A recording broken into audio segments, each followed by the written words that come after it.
For a decade, the internet has been trying to build a coffin for Blizzard. Every time a new team-based hero shooter drops, the narrative is exactly the same. This is the one to dethrone Overwatch. We saw it when Hi-Rez Studios dropped Paladins, and again when Riot Games dropped Valorant. And guess what? That didn't happen. But in late 2024, that threat became very real. Enter Marvel Rivals, a hyper-stylized, free-to-play, third-person juggernaut.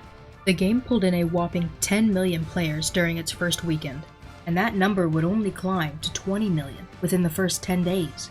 The amount of hype that this game had at launch was crazy. The IP already had widespread appeal, the team-up abilities were fresh, and the community was loud. They loved it. But then the inevitable happened. The internet can't just be happy with two cakes. That age-old narrative began to emerge, battle lines were drawn, and gamers began preparations for the ultimate corporate funeral. Except, that didn't happen either. As it turns out, there really is no Overwatch killer. We are months past the launch of Marvel Rivals, and Overwatch is still here. In fact, if you look at the charts, both games are currently thriving, side by side.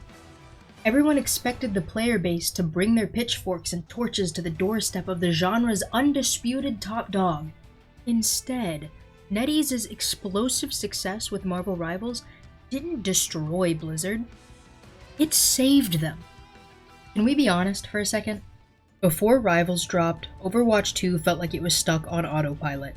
The updates felt minor.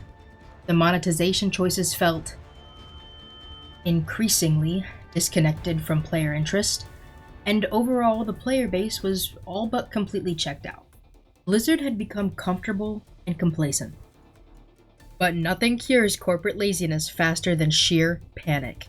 Just recently, both Overwatch game director Aaron Keller and Senior Vice President of Blizzard Walter Kong openly admitted that the explosive success of Marvel Rivals not only scared the dev team, but impacted the way that they would work moving forward.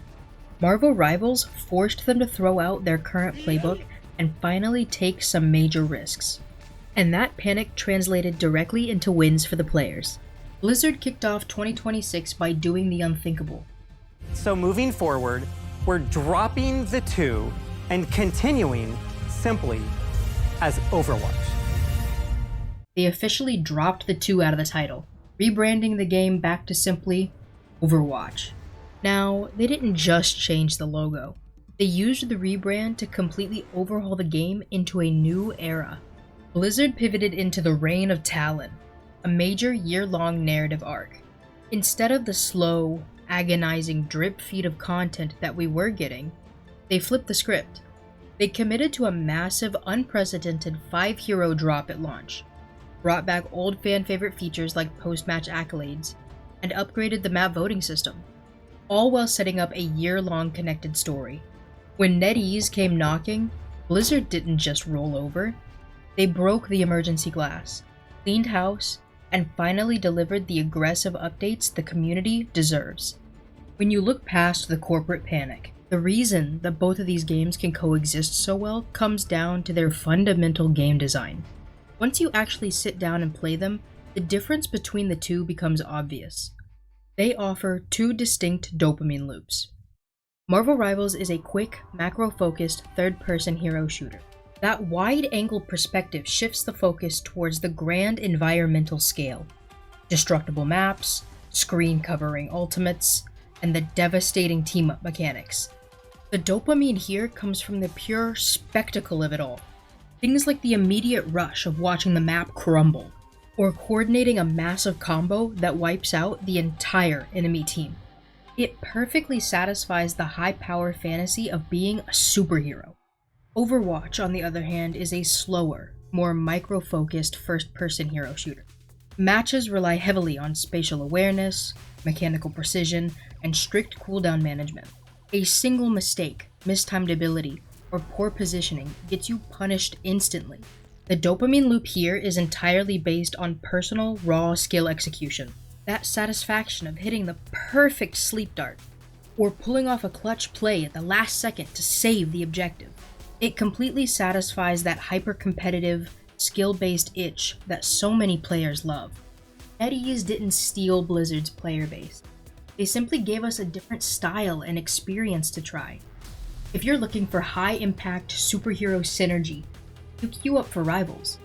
But if you want a precise, hyper-focused hero shooter, you stick with Overwatch. It's simple. They aren't fighting each other, they're fighting for custody of our time. This is the beautiful reality of direct competition. For years, live service game executives milked our wallets dry because they knew we had nowhere else to go. When Marvel Rivals launched with all heroes unlocked and free to play, it sent a message.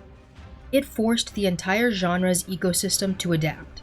Because of that pressure, we're getting rewarding progression systems, massive crossovers, and devs actively listening to the community about balancing within days rather than months. The whole Overwatch killer narrative completely missed the point. It assumes that in order for a game to win, another has to die, as if we can't just enjoy both. Time and time again, we've actually seen this exact situation play out. History proves that competition doesn't kill genres, it defines them. Mortal Kombat didn't kill Street Fighter, Apex Legends didn't kill Fortnite, and Marvel Rivals didn't kill Overwatch. In reality, it actually saved Blizzard from itself. The threat of true competition stripped away their corporate armor, shattered their unchallenged dominance over the genre, and forced them to lock in. And in a war where the corporate giants are forced to fight for our time, the only true winner is the player. So let me be the first to welcome you to the renaissance of the hero shooter. Now that we finally have some options, how will you spend your free time? Have you stayed loyal to Overwatch over the years? Or have you fully jumped ship over to Marvel Rivals? Or do you play both? Let me know down in the comments which characters you main in either game. For now though, I will see you all next time. Bye! Bye-bye!